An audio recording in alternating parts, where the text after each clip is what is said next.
Hey, Three Creeks Church, welcome back. My name is Joel Trainer, and I get to be the lead pastor here. Welcome to Three Creeks Church Online. Our vision is to help people to find and follow God, and for the last year, we've been doing online services just like this, but the news is out. Maybe you've heard, maybe this is brand new to you, but we're coming back on Easter Sunday, April 4th, 2 services, 9 a.m., 10:45 a.m. It will have been over a year since we've had a Sunday morning gathering. We've gotten the green light to go to Gahanna Middle School West, 2 services, and we have some capacity caps on both of those to keep everybody safe.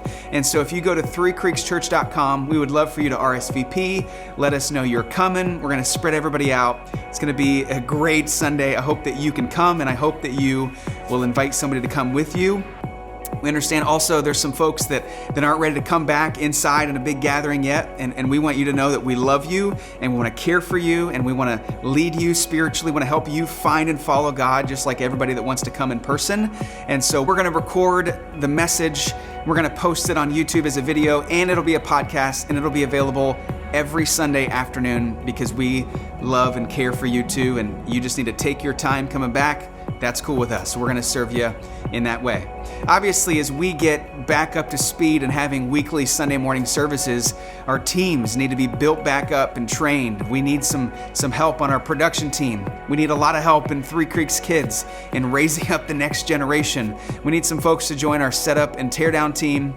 If you go to threecreekschurch.com, there's a block right on the main website that says join a team. We would love for you to just let us know what God has made you great at, join a team, and help us get back to full Sunday morning weekly services. Now, that's not the only thing exciting that is happening. When our church came here a couple years ago, we said that we didn't want to be a church that just served ourselves.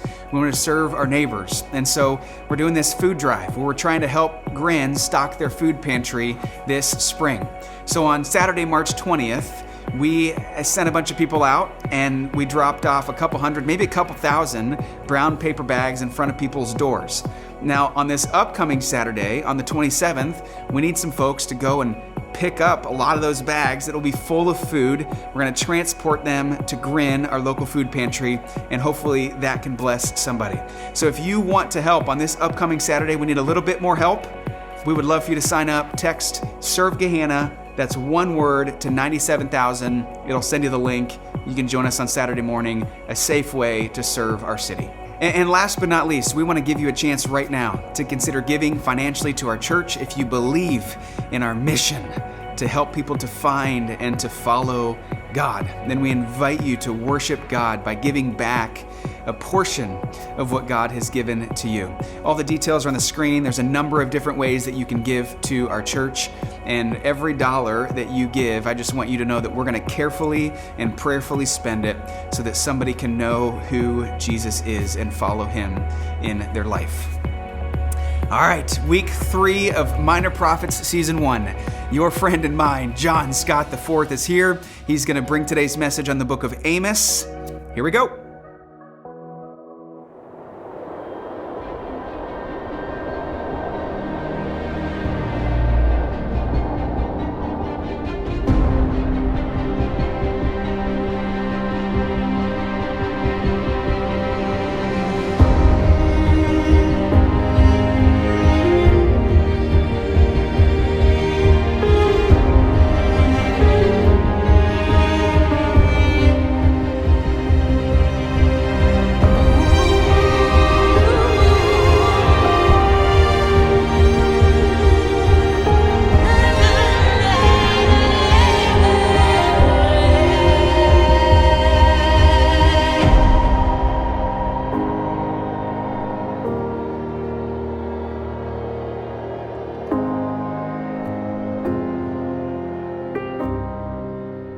Well, hey, Three Creeks. My name is John Scott IV, and I get to be the Connections Pastor here. I want to welcome back those who have been with us in this message series, and also want to extend a big welcome to those who may be joining us for the first time.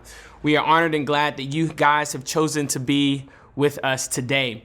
We are going to continue along in our message series called Minor Prophets Season 1, and it's through this message series that we are looking at 4 minor prophet books and seeing how those messages spoken back then still apply to us in some sense here today.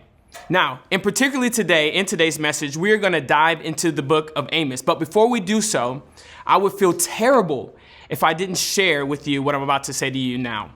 The book of Amos is 9 chapters long, and there is no way that in this short message that I'm about to give here in a few minutes, that I could cover all the important content in this message. And so what I want to challenge us as a church, or even those who may just be joining in and watching from afar, is that in the near future that you find some time to go and read through the book of Amos on yourself. Also, on your group guides, for those of us who are in community groups, I want to challenge you guys to go and look into our Dive Deeper section of the group guides. For this particular message series, we have conjugated up just some very great questions that are going to help you to dive deeper into these minor prophet books that we're covering in this message series. So be sure to check that out, as it will give you an overview, a huge or deeper look into the minor prophet books that we will be covering. But for today's sake, we are going to start off by giving you guys a brief overview of the book of Amos. And after I do that, we're going to park and dive into one particular section that I believe is going to be great for us to hear and leave us encouraged and challenged to go out and do what God has called us to do. So the book of Amos, as I stated before, is 9 chapters long. Amos himself is a shepherd and a fig tree farmer from a town in the southern kingdom called Tekoa. Now, if you guys can recall back to the Clarity series, this is around the time where the kingdoms have split. So you have 10 tribes that went up to the northern kingdom and established the northern kingdom, and also is named Israel. And you had 2 tribes that stayed down south that established the southern kingdom, also known as Judah. So Amos resides in the southern kingdom in a town called Tekoa. His name literally means burden. That's a crazy name to name your child. No offense to those watching named Amos, but I'm saying that is a hard meaning of a name to bear. But his name literally means burden. And maybe it speaks to, as we will maybe see throughout this message, it speaks to just the burden that he had to go and share to the northern kingdom and speak on behalf of God. But let's look and dive into Amos chapter 7 and see how Amos describes himself. I'm not a professional prophet, and I was never trained to be one. I'm just a shepherd, and I take care of sycamore fig trees. But the Lord called me away from my flock and told me, go and prophesy to my people in Israel. You see, Amos in this chapter is saying this whole prophecy thing or prophet thing was nothing that I was trained in or born into. I was tending to my flock. I was tending to the fig trees, and God called me to come and share with you here in Israel. And so here I am. When you read through the book of Amos, Amos's personality sort of gives off this, like, sort of what you see is what you get. That's the type of guy he is. He is a very straightforward guy. Not much tact that is used in communicating to people. He is just, this is what I'm here to do, and this is what I'm going to say, and you guys need to listen. And we see that he is a resident of the southern kingdom, but God had called him to go to the northern kingdom to speak on his behalf, to be his mouthpiece, to call the people of Israel back to righteousness. Now, we need to get an overview as to what is actually going on, to the point that God is calling Amos to go up to the northern kingdom and that of Israel and call them back to righteousness. The book starts off with Amos having this opening line to say, hey, I am here to address Israel. I am here to address the northern kingdom. But it's interesting, he says that, but the whole first chapter is this judgment that he is sharing with these neighboring towns of Israel. It's not actually Amos coming and sharing the judgment to Israel itself. And so it's interesting that he starts off by saying, hey, I'm here to address Israel in their sin. But the whole first chapter, as you will read and dive into maybe later on yourself, you will see that he is addressing the sin issues of neighboring towns to Israel. But it's all to paint this picture that these neighboring towns were not God's chosen people. These neighboring towns were not the people that God had drawn out to say, hey, you are my people. You are to be the example to others. But God is, what it was happening here is a picture is being painted of the sin issues of all these neighboring towns. And we see at the beginning of chapter 2, it zeroes in on Israel being at the center of all of those neighboring towns. And actually what Amos does is he shows how these sin issues of these other neighboring towns are terrible, but Israel itself lies right in the crosshair, and they are just as bad, if not worse, than the neighboring towns that were not even God's people that were called in the first place to be an example to the world. And so in chapter 2, Amos kicks off by giving the indictments and the judgment that is to come upon Israel for their sin. And I'm telling you, around this time, the northern kingdom was being ran by Jeroboam II, who was this great militant leader. He had accumulated tons of new territory for the northern kingdom and also a lot of wealth for them. And all of that led to apathy to the point where they were worshiping other gods for neighboring towns, and they were neglecting the poor and turning a blind eye to the unjust. And so this was an issue. This was a problem. Let's read in chapter 2, and we will see, like, in depth some of the issues, the sin issues that the northern kingdom was struggling with. The people of Israel have sinned again and again, and I would not let them go unpunished. They sell honorable people for silver and poor people for a pair of sandals. They trample helpless people in the dust and shove the oppressed out of the way. Both father and son sleep with the same woman, corrupting my holy name. At their religious festivals, they lounge in clothing their debtors put up as security. In the house of their gods, they drink wine brought with unjust fines. So we see from this passage that the northern kingdom has some really big sin issues, especially in being those who were called by God to be his people, to be his example to the world. They had some very huge sin issues going on. Now, over the next couple chapters, like coming out of chapter 2, Amos will continue to give these indictments and these judgments that's to come upon the northern kingdom. But what I love I want to say in chapter 4, like God's mercy and grace is shown. And it's shown in a way that I believe that we wouldn't necessarily look at and say like, man, I see that as mercy. But it's interesting. God tells the northern kingdom through Amos, hey, I've been trying to get you guys' attention for some time now. He says, look, I destroyed some of your farms, but still you wouldn't return to me. You wouldn't take that as a hint of like, hey, this is a problem. I'm getting your attention to turn back to me. I destroyed some of your cities. I sent plagues your way. And still you guys remain stubborn and wanted to do things your way. And so now you guys will definitely not go unpunished for what you're doing. And I'm telling you, like, this is interesting that God is like enlightening them on, there have been many times where I've tried to show my mercy upon you guys, but you remain stubborn and want to do things your way. So this particular time, I am not going to allow you guys to go unpunished. And we know Amos begins to share with the northern kingdom that there is going to be an army that is going to uprise and come and overtake them and scatter them. And again, if we were to refer back to clarity, last year, at the end of last year, we know that some 40 plus years later, that became true. The Assyrian army rose up into power and came and scattered the northern kingdom about. As you continue on in the next couple of chapters of Amos, getting to probably chapters 6 through 9, there are about 5 visions that Amos have. And chapter 9 is actually a pretty cool chapter because the whole book ends with the glimmer of hope that Amos gives of one day the people returning.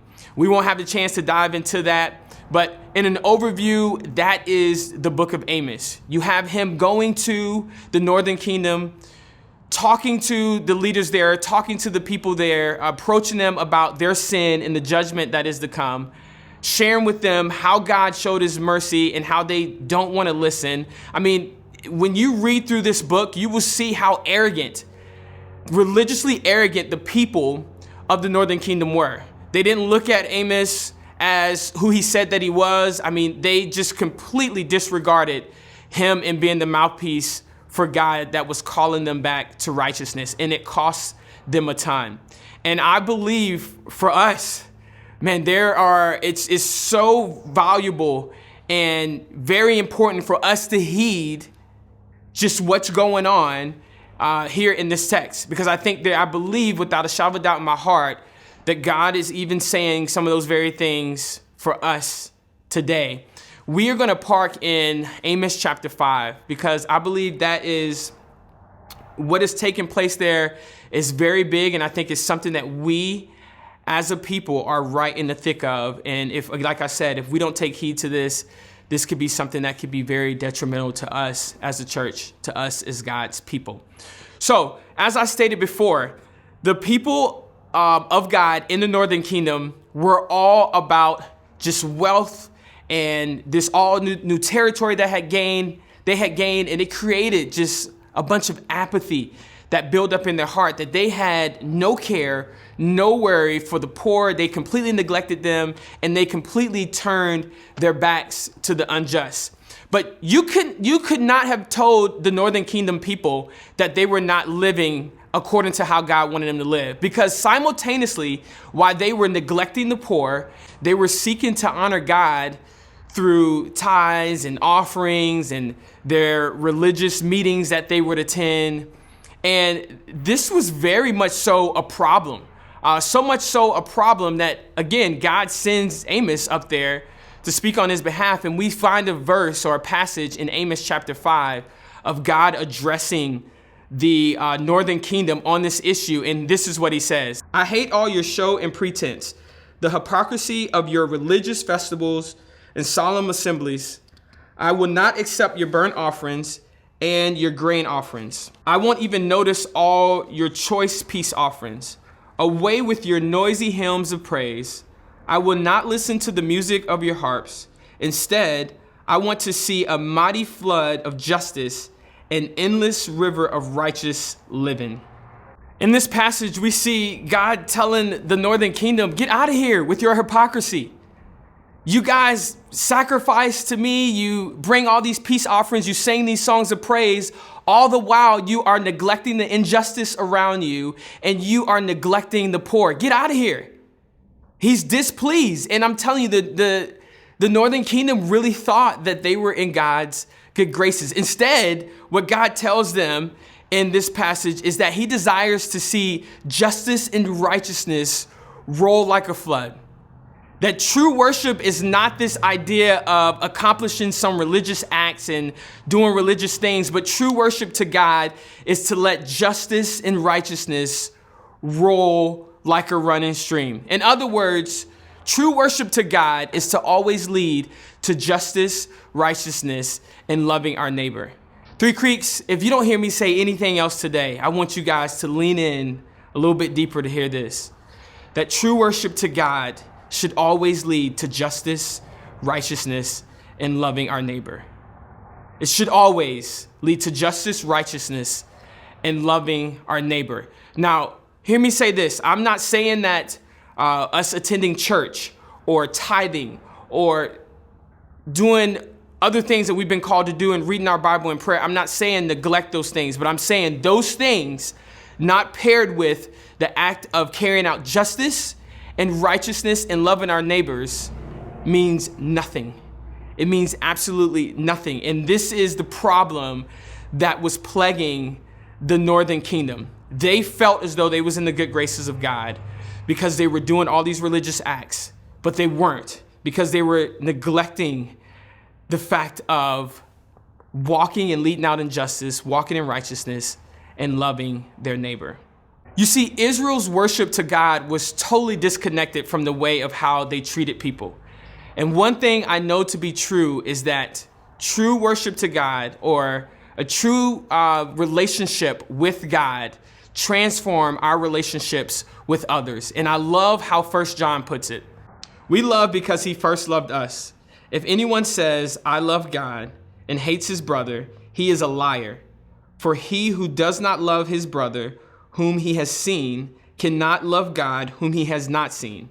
And this commandment we have for him: whoever loves God must also love his brother.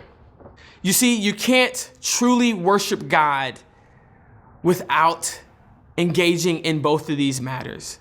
That you can't just seek only to do things that going to church or tithing or reading our word, all the while neglecting the unjust and neglecting the poor. These things have to be done together. True worship, as we see from the book of Amos here, is that we walk in justice, in righteousness, and our love for our brother. This is what honors God.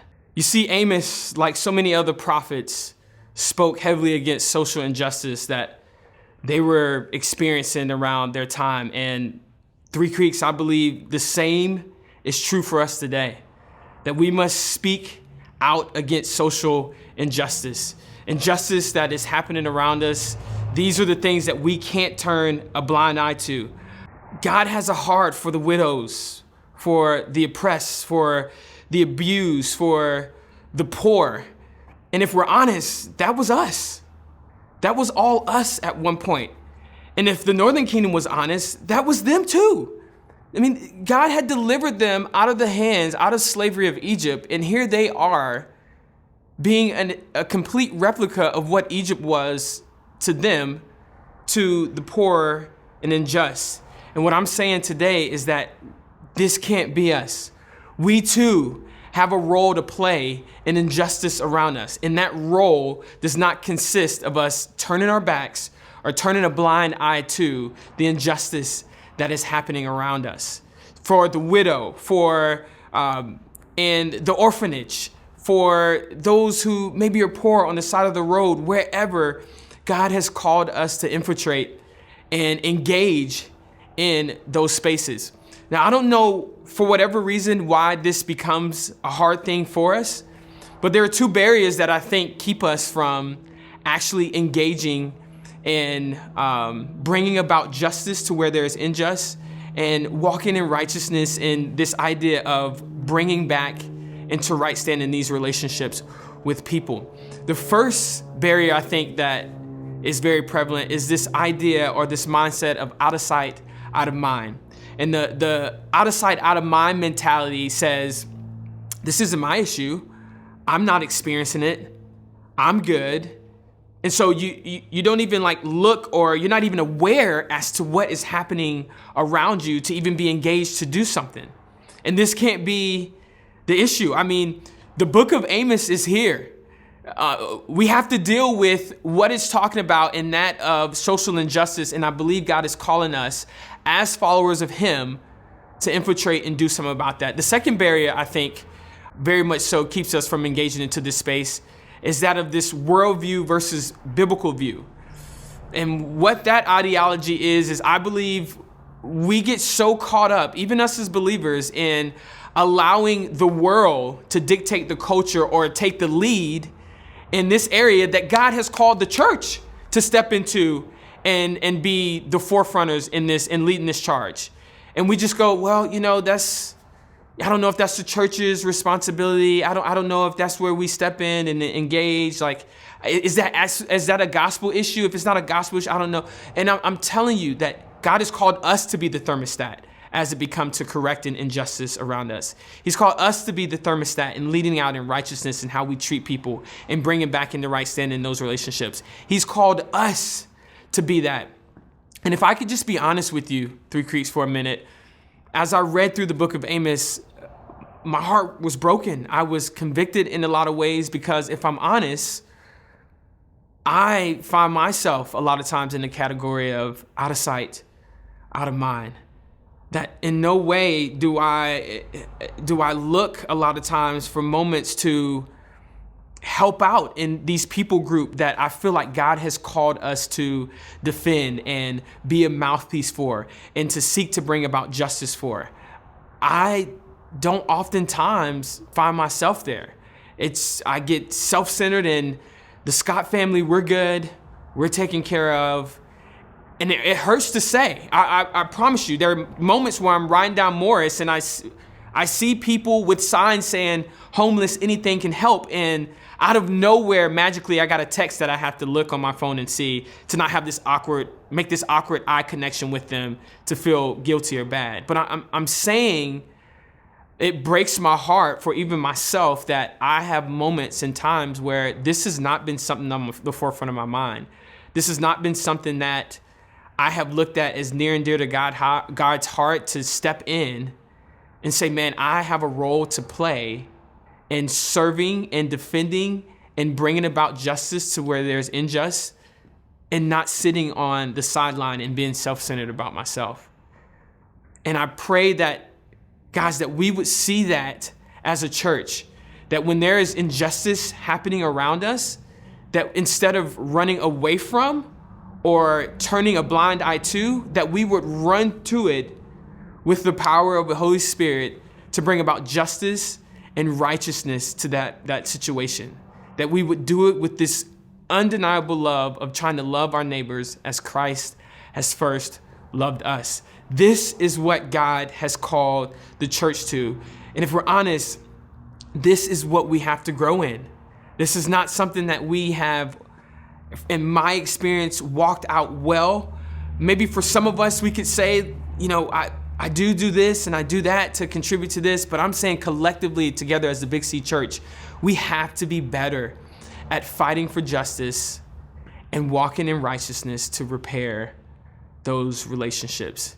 As we get ready to end today, I want to leave you guys with this passage that I read earlier this week. Blessed are those who observe justice and do righteousness all the time. Three Creeks, it's my desire, but more importantly, your Heavenly Father's desire that you would be blessed because you observe justice and you walk out righteous. I don't know where you are in this area of bringing about justice and righteousness, but I pray and challenge you guys that this week you will begin to pray and cry out to God that He would bring about awareness to you, where you could bring about justice to where there is injustice, where you could love those who can't defend themselves, that you could step into those spaces to care for them and seek to love them with the love of Christ, and that we will be a people that truly worship God in this full totality and walking out what He has called us to do in spiritual disciplines, but also in loving our neighbors.